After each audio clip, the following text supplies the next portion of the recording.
परम पूज्य श्री महंत अनंत श्री समलंकृत श्री शिवनंदन दास जी महाराज, जिन्हें हम नाम नहीं लेते हैं, पूज्य श्री बराना वाले महाराज जी कहते हैं। महाराज जी के जीवन का पहला यज्ञ जतारा में ही संपन्न हुआ, और वो भी झंडा गाड़ के यज्ञ हुआ, ऐसे नहीं हुआ।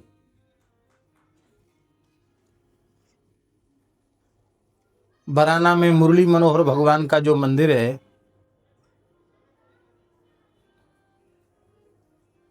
वहां की जो ठाकुर जी की खेती है वो जब्त हो गई थी। राजाओं के बनाए मंदिर हैं, वो मिली थी भूमि, वो छीन ली गई शासन के द्वारा। तहसील जतारा ही है, पुरानी तहसील है। अब तो टीकमगढ़ जिले के 2 भाग हो गए, ओरछा निवाड़ी जिला भी बन गया। पुरानी तहसील जतारा है। हम भी बचपन में जब पढ़ते थे तो उसमें जानकारी में तहसील जतारा ये लिखा जाता था। तहसील जतारा, थाना मोहनगढ़, तहसील जतारा, जिला टीकमगढ़ और गांव अमुक, ऐसा उसमें लिखा जाता था।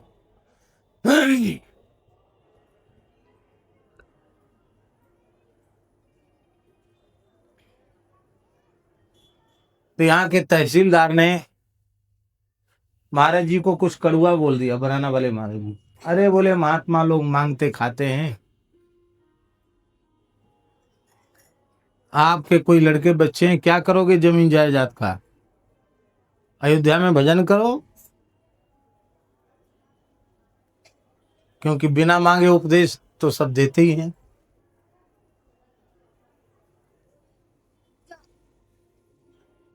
महाराज जी ने कहा, भाई संतों की भूमि है, ठाकुर जी की भूमि है, भगवान की सेवा पूजा नहीं हो रही, हम लोग सेवा पूजा करेंगे तो ठाकुर जी की सेवा पूजा की व्यवस्था कैसे होगी? अरे जिन राजाओं ने मंदिर बनवाए और मंदिर के लिए जमीन लगाई, वो इसलिए लगाई कि भगवान की राग भोग की सेवा होती रहे। आप कोई व्यवस्था नहीं संभाल रहा है, कर रहा है, तो जो व्यवस्था करे उसको आपको देनी चाहिए। बातचीत हो गई। बोले, महाराज कुछ अपना चमत्कार दिखाओ तो ये भूमि होगी, नहीं तो नहीं होगी। कुछ दिखाओ, अपना कुछ पुरुषार्थ दिखाओ, हमें पता तो चले कि क्या कर सकते हैं आप। महात्मा तो महात्मा ही होते हैं, मन में आ गई तो पूज्य श्री बराना वाले महंत जी महाराज, ओ युवावस्था थी, दिव्य शरीर था, अखाड़े में जोर किया हुआ शरीर था। बैठ गए महाराज जी, लकड़ मंगाए, स्नान किया। तालाब है ना, हमने पूछा भी रास्ते में सीताराम दास जी से, वो तालाब की बताते कि तालाब में हमने सपरो और स्नान करके लकड़ चेता के बैठ गए, कुछ बोले नहीं, बैठ गए। 9 दिन तक बैठे रहे। कितने दिन तक? 9 दिन तक न लघु शंका, न ढोल डाल, न एक बूंद जल पीना, न कुछ खाना, 9। और इस बात को बताते थे कि पूज्य सरपंच बाबा ने कोई युक्ति ऐसी बताई थी, योग की कोई क्रिया, कि ऐसा कर लेने से तुम जब तक चाहो तब तक बैठ सकते हो। तो बोले, वो गुरु महाराज की युक्ति मुक्ति काम में आई और बैठ गए।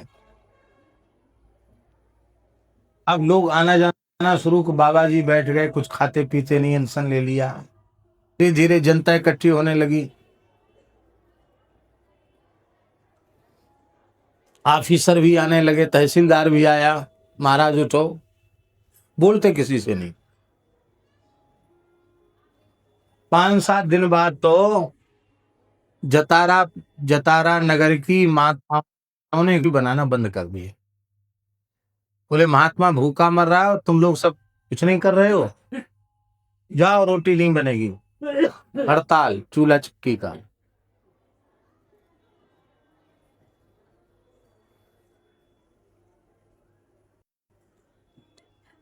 बहुत लोग आए, महाराज बोले ही नहीं। हाँ हाँ खाने लगे, यहाँ तक कि महाराज जी सुनाते थे कि यहाँ के मुसलमान भी आ गए। सबके मन में एक ही हो गया कि खाते पीते नहीं, 9 दिन हो गए, नगर का कोई ना कोई घोर अनिष्ट हो जाए। महात्मा खाता पीता नहीं, बैठे बैठे सो बैठे, न हिलते न डोलते न बोलते। सब लोग इकट्ठे होके आए।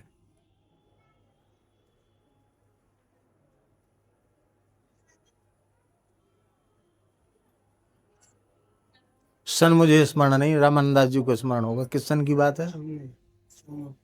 1954 की बात।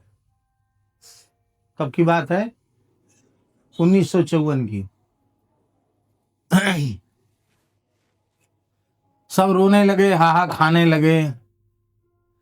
कलेक्टर, तहसीलदार, थानेदार, प्रशासन पूरा, सरपंच और जो कुछ कुछ जमाने में लंबरदार होते थे वो सब जगह जगह के, वो सब महाराज महाराज महाराज। मौन व्रत खोलो, कुछ बताओ तो सही।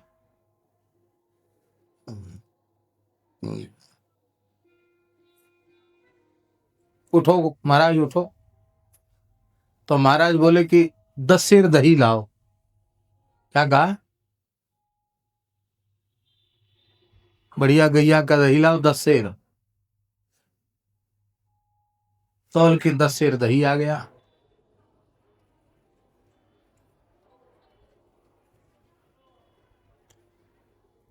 नगद 1 लाख रुपया रख रखो सामने। अब आप विचार करो, सन 54 में नगद 1 लाख रुपए क्या होता है?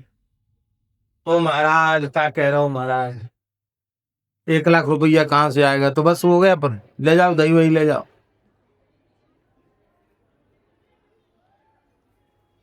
एक दाऊ साहब थे, कोई क्या नाम था, वो नाम भी सुनाते थे सबका। उन्होंने कहा महाराज इतने पैसन को का करो? महाराज जी बोले रंडी नचाएंगे। 10-20 गाली सुनाई, बोले रंडी नचाएंगे। तुम्हें अकल नहीं है? साधु से पूछ रहे हो क्या करोगे पैसे? अरे साधु होगा तो क्या करेगा पैसे का? गृहस्थी धन कमाना जानते हैं, पर धन का सर्वोत्तम उपयोग परोपकार परायण सेवा में लगे हुए संत धन का सर्वोत्तम उपयोग जानते हैं। धन का सर्वोत्तम उपयोग क्या हो सकता है? उस जमाने में 1 लाख रुपए इकट्ठा हो गए। 1 लाख रुपए इकट्ठा हुआ तो महाराज ने स्नान किया। स्नान करके 10 किलो दही पी गए। अकेले 10 किलो दही गट्ट गट्ट गट्ट सब पी गए।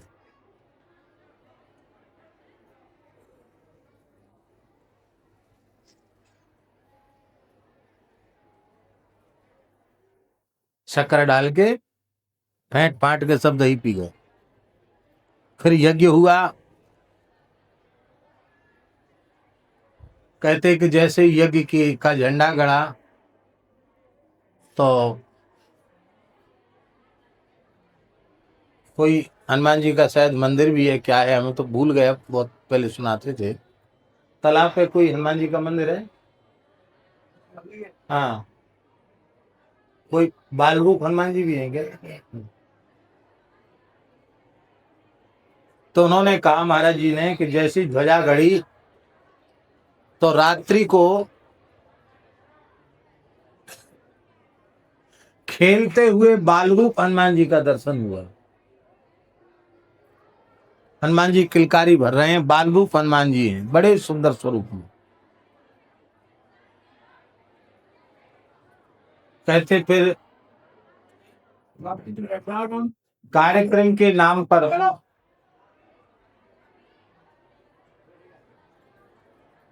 पूज्य श्री भक्तमाली जी महाराज को जतारा पहली बार बुलाया गया सन 54 में। 1954 में पूज्य भक्तमाली जी महाराज जतारा आए।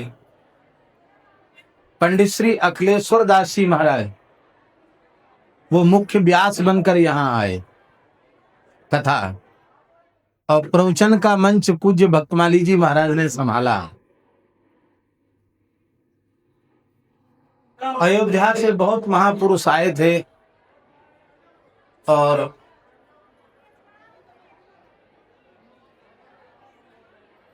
हाथी घोड़ा ऊंट, बड़ी बड़ी जमातें, त्यागियों की, तपस्वियों की बड़ी बड़ी जमातें भी आई थी।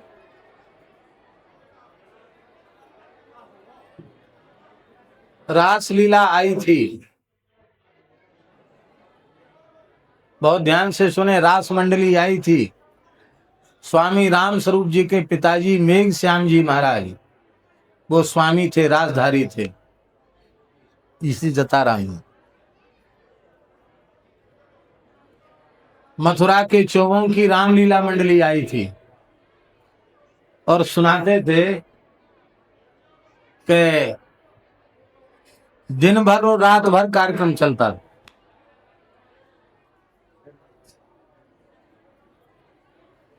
अब 54 का 1 लाख आज का 1 करोड़ से तो ऊपर होगा, है और ज्यादा हो गया। तो जब जब जतारा की कोई बात आती तो महाराज जी बड़े भावुक होकर के सब सुनाते थे। इसके बाद कलेक्टर आया, बोले महाराज सब जमीन लिख दी बिहारी जी की, बिहारी जी को। आपने कहा कि हमने कहा कुछ दिखाओ, तो आपने दिखा दिया कि आप पूरे पक्के महापुरुष हो, सिद्ध साधु हो, आपने दिखा दिया। चमत्कार को नमस्कार। आप लोग कहेंगे कौन सा मंत्र तंत्र जुक्ति थी? कुछ नहीं, यह है केवल गुरु गोविंद की कृपा का बल।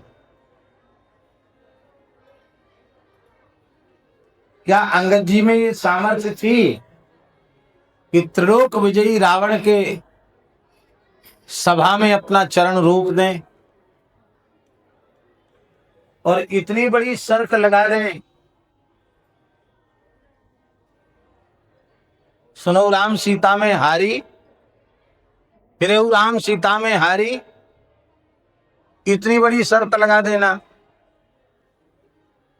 एक प्रकार से अंगद जी के द्वारा की गई यह अनधिकार चेष्टा थी।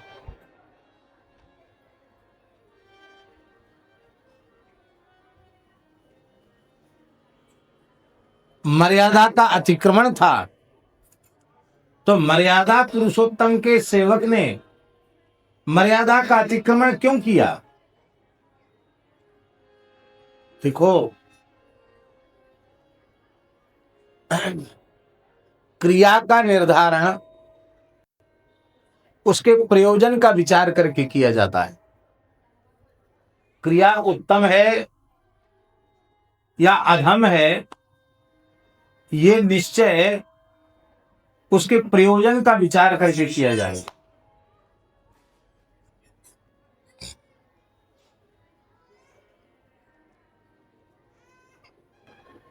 अंगद जी का यह प्रतिज्ञा करने का प्रयोजन केवल इतना ही था कि श्री रामदास कितने सामर्थ्यवान होते हैं ये तू देख ले और तेरा पूरा दरबार देख ले। राम जी के सेवकों में इतनी सामर्थ्य है तो राम जी में क्या सामर्थ्य तू विचार कर ले।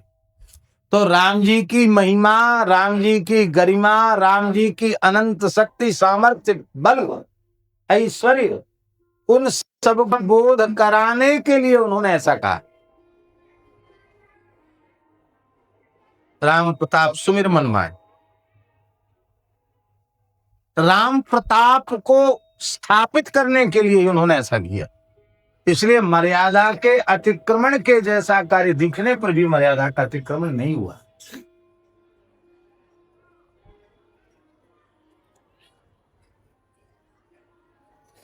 गुरु गोविंद की स्मृति में अनंत बल है।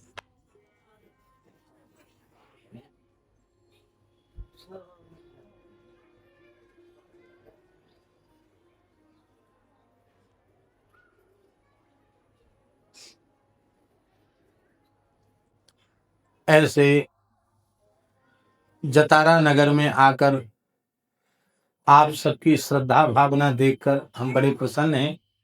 बस इतना ही, जैसे अभी चुपचाप बैठे ऐसे ही बैठे रहें। सीताराम दास जी को खुद उठ के जाना पड़ा, तब लोग थोड़े शांत भय हैं। बस ऐसे ही शांत रहें। अब होता क्या है, एक कोई शोर करता, ए हल्ला हल्ला नहीं करो, हल्ला नहीं करो, ए हल्ला कर रहे हो। अब वो एक आदमी हल्ला कर रहा है कि सब मिलके हल्ला कर रहे हैं? कोई एक शोर करता है, वो चुपचाप, आप टोको मत, आप बोलो मत, शांत हो जाएगा वातावरण।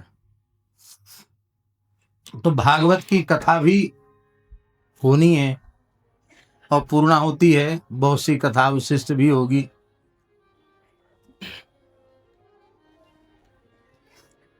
कितनी देर कह दें? थोड़ी देर विनय पत्रिका की चर्चा कर देते हैं। लक्ष्मण मंदिर में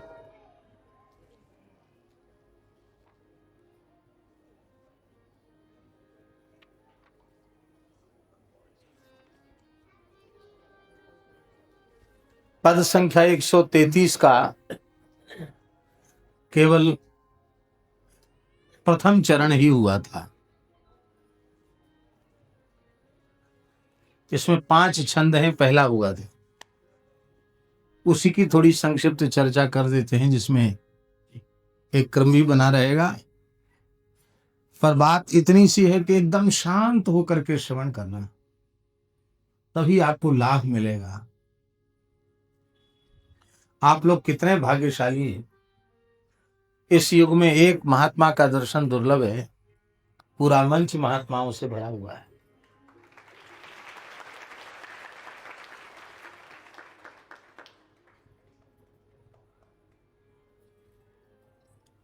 बराना वाले पूज्य महाराज जी के कृपा पात्र हमारे गुरु भाई महंत श्री रामानंद दास जी भी पधारे हैं। श्यामचरण कुंज के महंत श्री शिवराम दास जी महाराज भंडारी जी बाबा भी पधारे हैं। महंत श्री अनिरुद्ध दास जी महाराज, सीताराम दास जी महाराज, गंगा दास जी महाराज,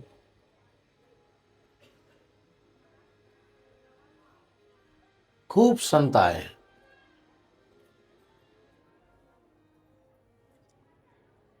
पद संख्या 133 है, बहुत प्यारा पद है।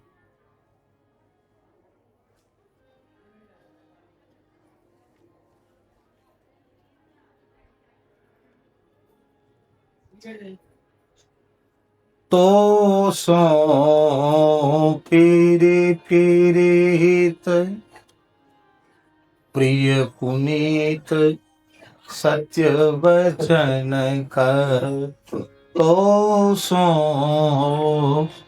फिरे फिरे हित प्रिय पुनीत सत्य वचन कर, सुनि मन गुनी समुझी क्यों ना सुगम सुमग गत, सुगम सुमग गत, तो सो फिरे फिरे प्रिय पुनीत बचन का, तो सो फिरे फिरे प्रिय पुनीत सत्य वचन का, सुनी मन गुनी समुझी क्यों ना सुगम सुमग गत,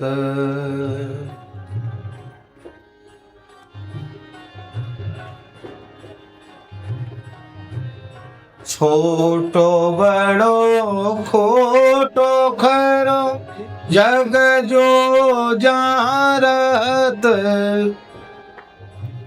अपनो अपने को भलो कहु को न चाहत।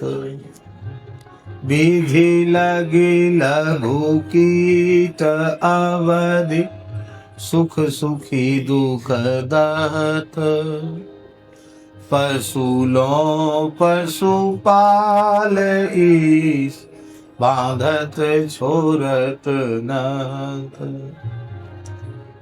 विषय मुद निहार भार सिर कांधे ज्यों बात। यों ही जिय जानी मान सठ तू सांसती सात। पायो के ही घृत विचारु हरि न बारी महत। तुलसी तकुताई शरण जाते सब लत। तो सो फिर हित प्रिय पुनीत सत्य बचन कथ। गोस्वामी श्री तुलसीदास जी महाराज कह रहे हैं, स्वयं को ही संबोधित करते हुए, और स्वयं के संबोधन का प्रयोजन है सबका संबोधन। समष्टि जीव के समष्टि जीव मैं तुमसे फिर माने बारंबार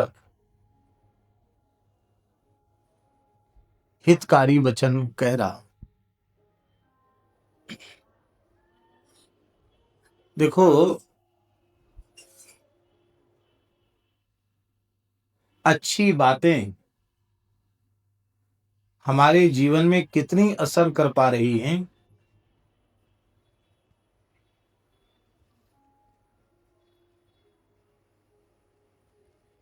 इसका विचार करके हताश, निराश और उदासीन नहीं होना चाहिए। बहुत से लोग कहते हैं, अरे भैया कथा सुनते सुनते दिन कोई परिवर्तन तो हुआ ही नहीं, क्या फायदा हुआ, छोड़ दो।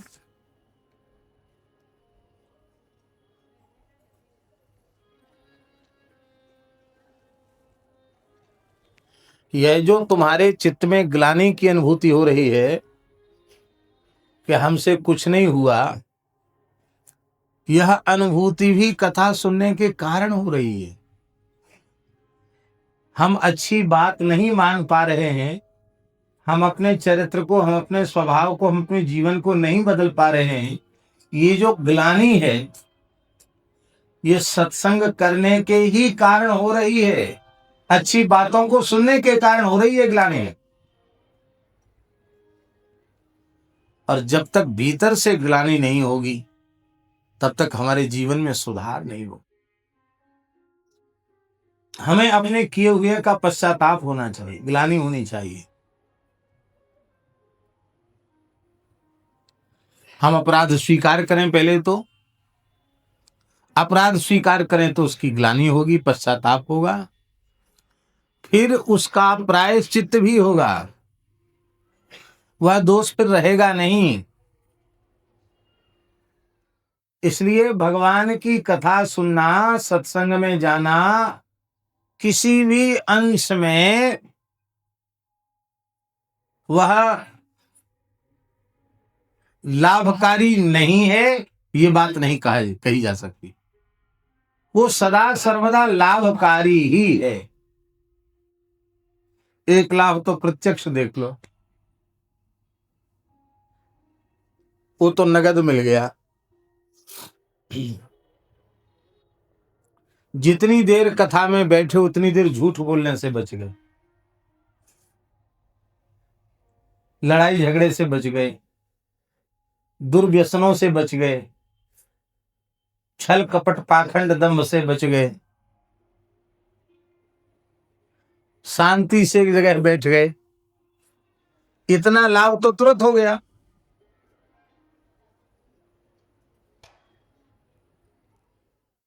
फिर भगवान का स्मरण हो गया।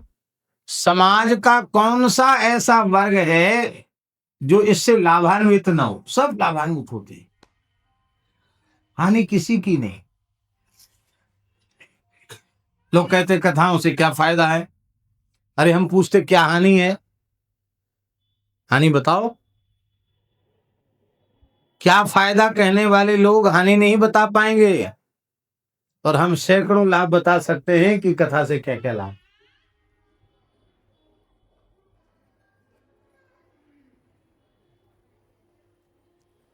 बारंबार अच्छी बातों को कहना चाहिए और सुनना चाहिए।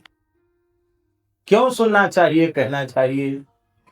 इसलिए कहना सुनना चाहिए कि करत करत अभ्यास के जड़मति होत सुजान, रसरी आवत जात ही सिल पर परत निशान। पत्थर कितना कठोर होता है, और कुएं पर जहां माताएं पानी भरती हैं तो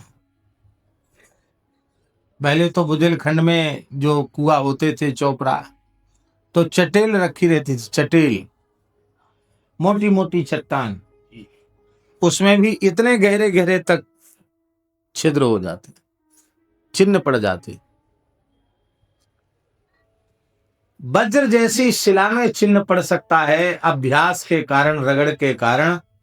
तो बार बार इन अच्छी बातों को हम सुनेंगे, कोई एक अच्छी लकीर खिंच जाएगी अच्छी बात की हमारे मस्तिष्क में, हमारे अंतःकरण पर, तो हमारा जीवन बदल जाएगा। इसलिए दोषों हो फिर कहत, इसलिए मैं तुमसे बार बार कहता हूं, क्योंकि एक बार में तो तुम्हें असर ही नहीं होगा। इतनी जड़ता तुमने लाद रखी है अपनी बुद्धि पर, तुम्हारी बुद्धि पत्थर के समान जड़ हो रही है, बार बार कहने पर ही उस पर प्रभाव पड़ेगा। तो सो हो फिरी हित, हित माने हितकारी बात कहता हूं। कल हम इसकी व्याख्या कर चुके हैं। जीव का परम हित लौकिक पारलौकिक किसी भी वस्तु की प्राप्ति में इसका परम हित नहीं है। संसार की चाहे जो वस्तु प्राप्त कर ले, चाहे जितना धन, चाहे जितनी विद्या, चाहे जितना यश, चाहे जितनी कीर्ति, चाहे जितने पद प्रतिष्ठा, कुछ भी प्राप्त कर ले, संसार की किसी भी उपलब्धि से जीव के हित का कोई संबंध नहीं है।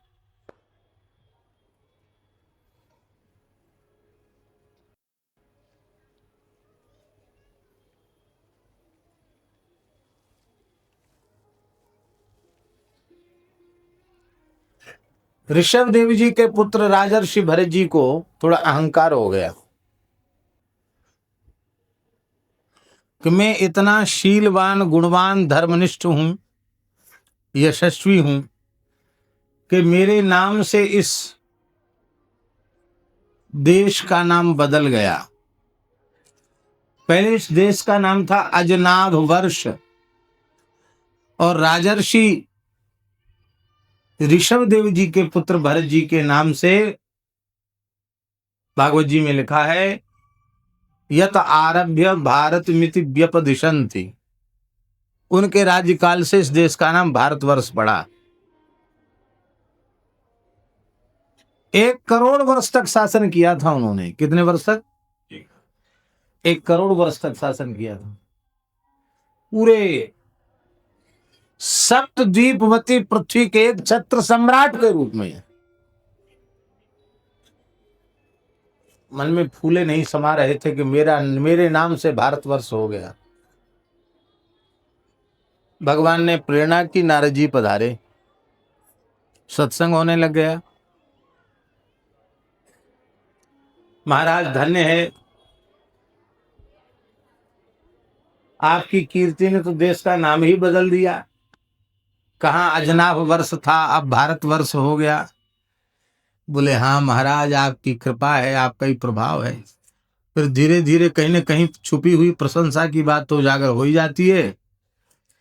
तो भरत जी ने कहा कि आप तो दीर्घजीवी ऋषि हैं, पूरे ब्रह्मांड में बहुत लंबे काल से विचर ही रहे हैं। आपके इस सेवक के जैसा प्रतापी कोई चक्रवर्ती सम्राट हुआ क्या?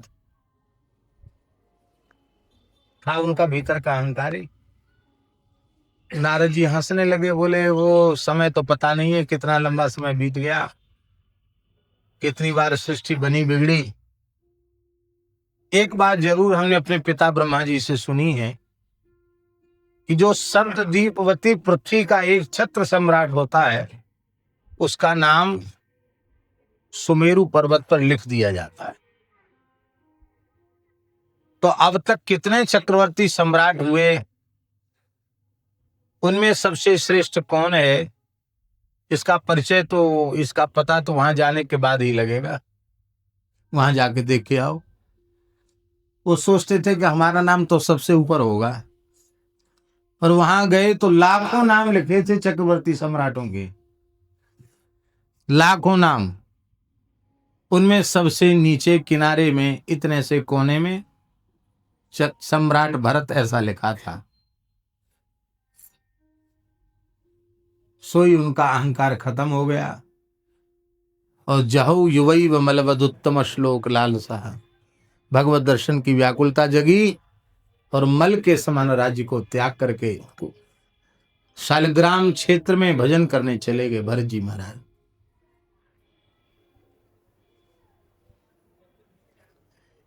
ये हम इसलिए कह रहे हैं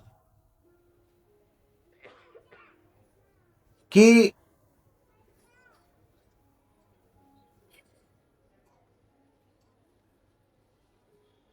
कब किस बात का प्रभाव पड़ जाए और जीवन में कितना बड़ा परिवर्तन आ जाए, इसको नहीं कहा जा सकता।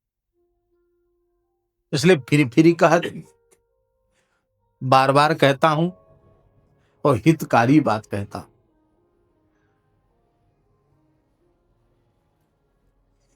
संसार में कोई हितकारी बात कहने वाला नहीं है। इसलिए कहने वाला नहीं है क्योंकि सबकी बुद्धि स्वार्थ में सनी हुई है। स्वार्थ में सनी हुई बुद्धि वाले लोग वो हित की बात भी वही कहेंगे जिससे उनके स्वार्थ की पूर्ति का संबंध होगा। स्वार्थ की पूर्ति का संबंध नहीं होगा तो उनको क्या लेना था हितकारी बात सुना कर।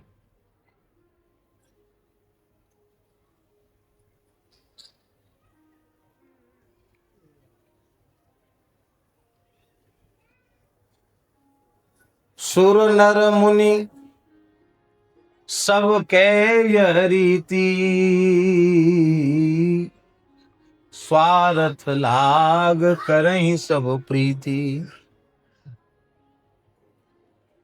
ऋषि मुनियों का दर्जा अलग है और हरिभक्तों का दर्जा इनसे भी अलग है। ऋषि मुनि भी स्वार्थ लाग करें सब प्रीति, पर हरिभक्ति परायण भगवान के प्राण प्यारे भक्त संत महापुरुष वे तो हेतु रहित जग जुग उपकारी, तुम तुम्हार सेवक असुरारी। ये इनमें स्वार्थ की गंध होती ही नहीं है। श्री हरि और श्री हरिदास, इनमें स्वार्थ की गंध नहीं होती है। वे जीवों का परम हित ही चाहते हैं।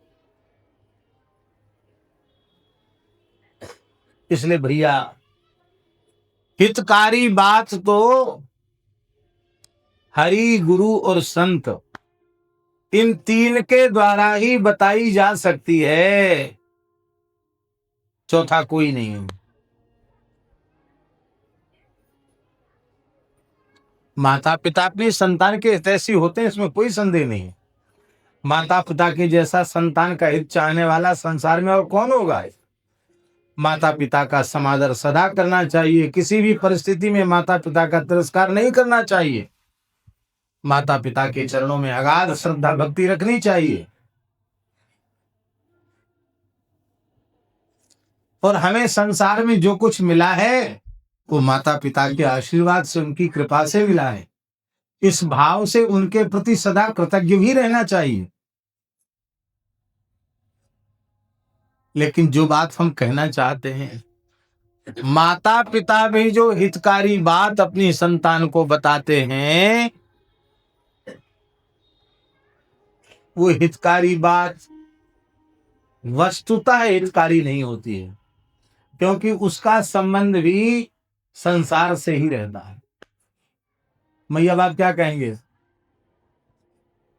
अच्छे लक्षण सीख लो, पढ़ लो लिख लो, हमारा नाव ऊंचो कर दो, यही तो कहेंगे।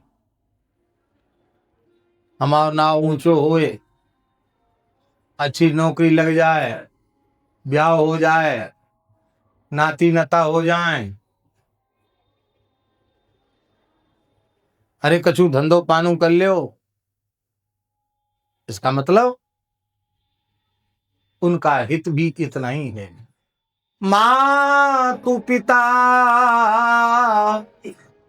बालकन बुलावहीं, उदर भरे सोई धर्म सिखावे। ये भी हितकारी नहीं है। संत परम हितकारी, जगत में संत परम हितकारी, भगवान के भक्त ही परम हित करने वाले।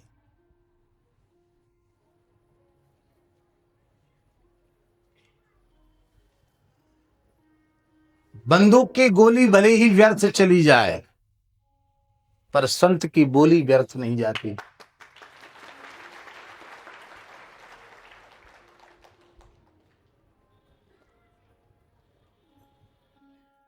सहजोबाई 18वीं सदी की मीरा, 15वीं 16वीं सदी की मीरा को तो सब जानते ही हैं। ये 18वीं सदी की मीरा सहजोबाई। विवाह के बाद गौना होता है। पहले विवाह छोटी आयु में हो जाते थे, गौना जब कन्या सयानी हो जाती तब गौना होता था। तो गौने के समय सहजोबाई सज धज करके जा रही थी ससुराल। संत श्री चरणदास जी महाराज, दिल्ली के निकट की बात है, अपने धूना पर विराजमान थे। उसने इच्छा व्यक्त की कि मैं बाबा जी को प्रणाम करके जाऊं। पालकी उतार दी गई और सहजोबाई नई बहू के रूप में बाहर आई और उसने अपना मस्तक संत के सामने भूमि में रखा, प्रणाम किया, कहा बाबा आज्ञा हो, मैं ससुराल जा रही, आप आशीर्वाद दीजिए। पता नहीं श्री चरणदास जी महाराज किस मस्ती में थे। उन्होंने कहा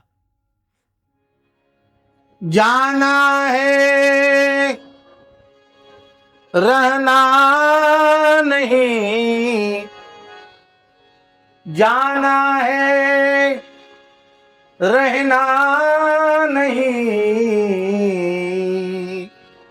मरना बिस्वाबिस, जाना है रहना नहीं, मरना बिस्वाबिस, सहजो तनिक सुहाग पे, तेने काहे गुठायो शीस। अरे तू कहती मैं जाऊंगी, यहां रहने कौन आया है, सबको तो जाना है, मरना तो पड़ेगा। ये ध्रुव सत्य है कि मरना बिस्वाबिस, फिर इस देव दुर्लभ मानव जन्म को विषय भोग में क्यों गंवा रही है? सहजो बिटिया सहजो तनिक सुहाग पे, तैने काहे गुथायो शीस।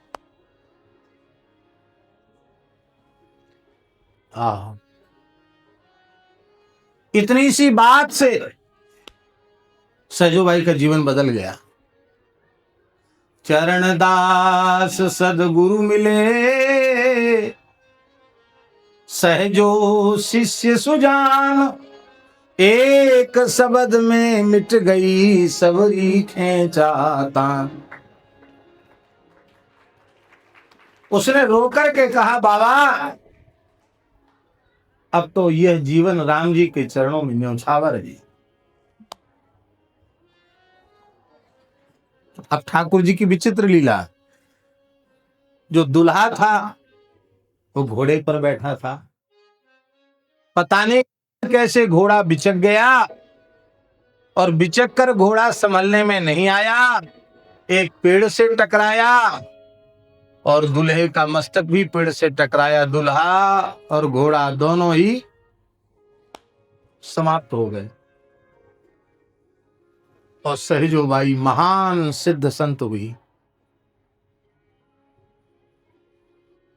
ऐसी गुरुनिष्ठा, सहजो बाई के जैसी गुरुनिष्ठा इतिहास में देखने में कहीं सुनने में नहीं आती।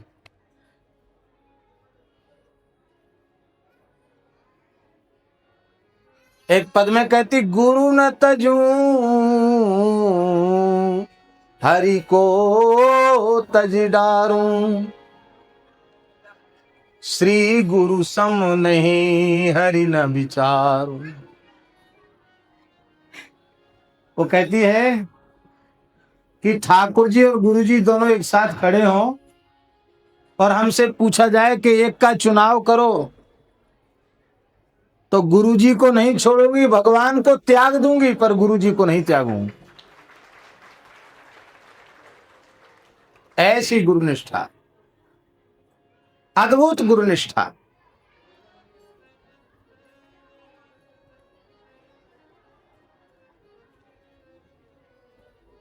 भैया हितकारी बात तो संत ही कह सकते हैं। इसलिए अरे जीवो, मैं तुमसे बड़ी हितकारी बात कह रहा हूं। हितकारी बात कई बार कड़वी होती है, पर मैं कड़वी बात कहने नहीं जा रहा हूं, प्रिय मीठी लगने वाली बात कहने जा रहा हूं। कथा कीर्तन में कोई बात कड़वी लगती है आपको? कई बार कड़वी बात भी ये संत इतने अच्छे ढंग से बोल देते हैं, वो कड़वी बात भी मीठी से मीठी लगने लग जाती है।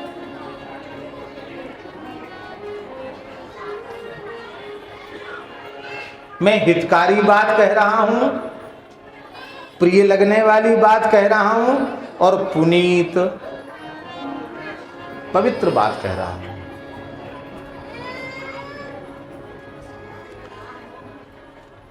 पवित्र बात क्या है? जिसमें लौकिक पारलौकिक भोगों की वासना की सूक्ष्माति सूक्ष्म गंध भी न हो, वो बात पुनीत है, पवित्र है। अच्छी से अच्छी बातों को हमारी कामनाएं अपवित्र बना देती हैं। अच्छी से अच्छी बातों, महाभारत में एक अध्याय लोभ के ऊपर है। उसमें लिखा हुआ है कि यज्ञ, जप, दान, तप, तीर्थ यात्रा, इन और योग, इन 6 साधनों की बड़ी भारी महिमा है। लेकिन जब मनुष्य की बुद्धि में लोभ समाया हुआ होता है, तो ये 6 साधन पाखंड धर्म बन करके रह जाते हैं, उसका कोई कल्याण नहीं होता इनसे।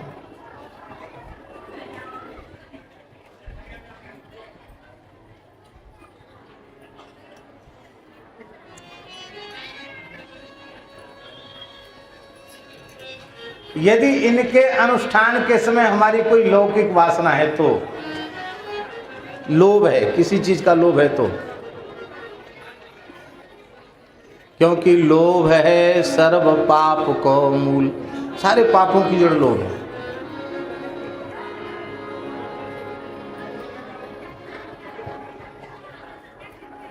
इसलिए पुनीत बात, अत्यंत पवित्र बात, बहुत पवित्र बात है।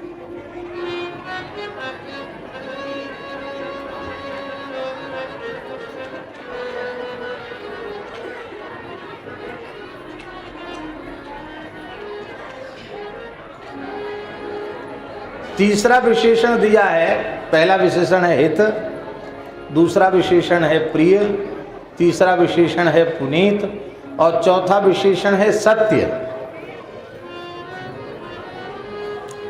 कई झूठी बातें भी बहुत अच्छी लगती सुनने में, गप। अब गप जो होती हैं वो सुनने में तो अच्छी लगती ही है, भली झूठी तो होती, झूठी ही होती है, पर वो सत्य नहीं होती है, गप है।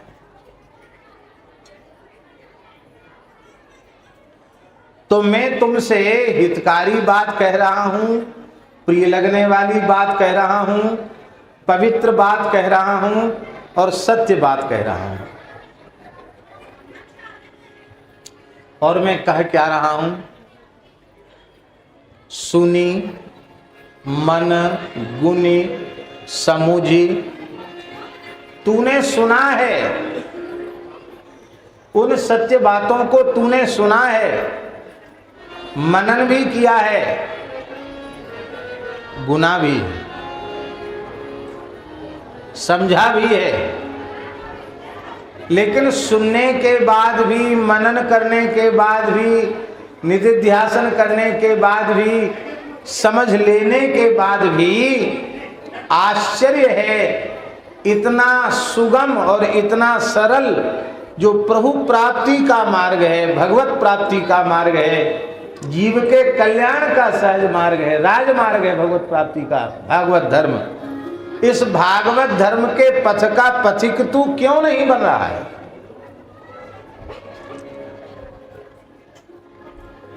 अपने जीवन को सही दिशा में क्यों नहीं ले जा रहा है?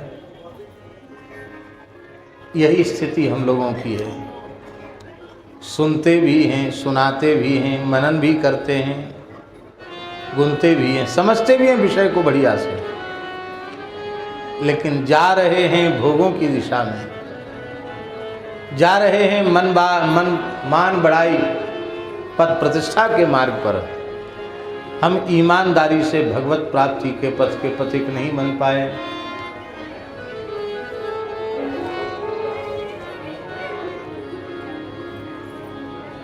छोटो बड़ो खोटो खरो, जग जो जहाँ रहत, अपनो अपने को भलो, कहु को न चत।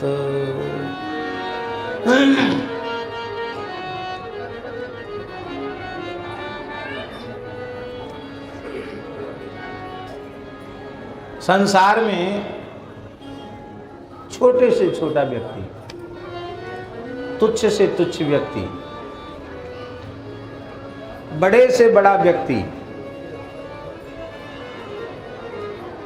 और खरे से खरा व्यक्ति, खरा माने एकदम विशुद्ध, और खोटे से खोटा माने घटिया से घटिया, खरे से खरा माने बढ़िया से बढ़िया, और खोटे से खोटा माने घटिया से भी घटिया व्यक्ति,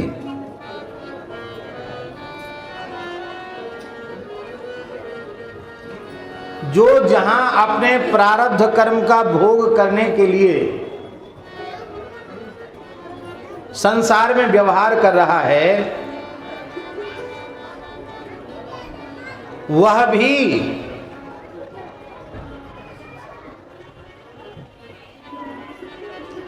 दो चीजें जरूर चाहता है, चाहे जितना छोटा हो, चाहे जितना बड़ा हो, चाहे जितना खरा हो और चाहे जितना खोटा हो। ये दो इच्छाएं प्रत्येक मनुष्य की रहती है।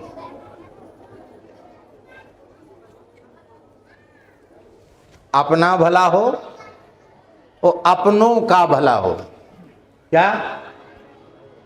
अपना भला हो और अपनों का, स्वयं का हित हो और जिसे वो अपना मानता है उनका भी भला हो।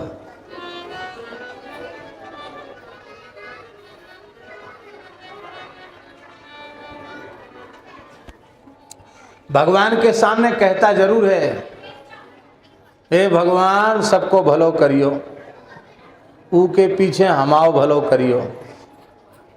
पर उस सबका भला कहने में भी वही होता जो हमारे अपने हैं।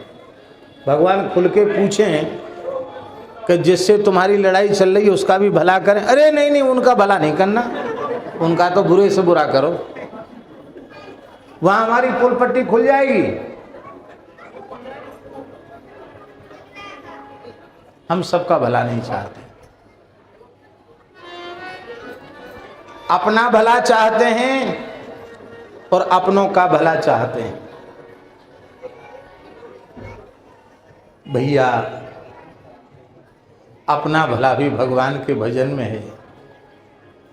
सर्वतो भावेन हरिगुरु संतों के आश्रित होकर, शरणागत होकर निरंतर भजन करने में ही हमारा अपना भला है, और जो हमसे जुड़े हुए हैं उनका भी भला इसी में है।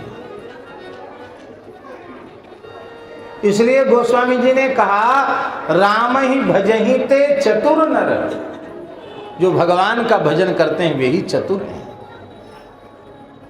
नीतिकारों ने कहा, इष्टम धर्मेण योजयेत। जो अपना प्रिय हो, इष्ट हो, संबंधी हो, उसको धर्म से जोड़ना चाहिए, भगवान से जोड़ना चाहिए।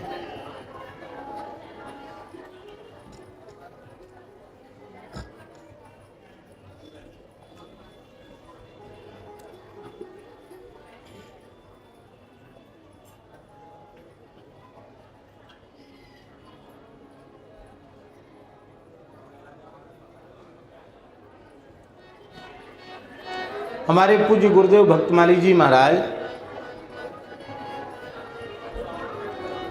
पहले दीक्षा नहीं देते थे। इस क्षेत्र में तो बहुत समय से आए, 54 से आ रहे हैं, दीक्षा नहीं देते किसी को भी।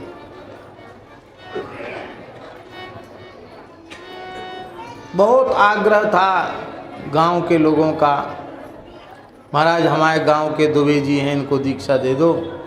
तो पहले, बहुत पहले की बात है, जब महाराज जी यात्रा में थे, चित्रकूट से गिरिराज जी जा रहे थे, तब की बात है, ब्रह्मचारी वेश में थे। तब उन्होंने नारायण दास दुबे जी को मंत्र दिया था, पूरा गांव पीछे पड़ गया तब। और फिर विरक्त वेश होने के बाद महाराज जी ने किसी को मंत्र लंबे समय तक नहीं दिया। हनुमान धारा में यज्ञ हो रहा था,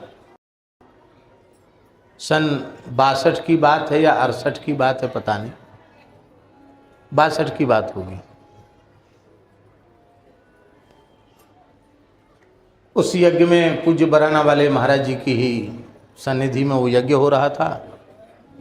पूज्य भक्तमाली जी भी आए हुए थे, और इस शरीर के पिताजी ने पहली बार महाराज जी से दीक्षा ली, 2-3 दिन अनशन करके। नई अवस्था थी, और उसके बाद अपने से जुड़े हुए किसी व्यक्ति को उन्होंने छोड़ा नहीं। महिमा सुना सुना करके, और लोग कहते भी थे आप सबको दीक्षा दिलवा देते हैं। अब वो तो नियम का तो पूरा पालन करते नहीं, तो पे कहते कि हमारा कोई स्वार्थ नहीं, हमारा तो ये स्वार्थ है कि इतना सा भी महाराज जी जैसे महापुरुष से जुड़ जाएंगे तो उनका कल्याण ही होगा। अरे कम से कम शिष्य होंगे तो इतना भाव तो रखेंगे कि गुरुजी क्षेत्र में आए एक बार दर्शन करें, तो इतना भी कौन कम है, इतने से भी इनका कल्याण तो हो जाएगा।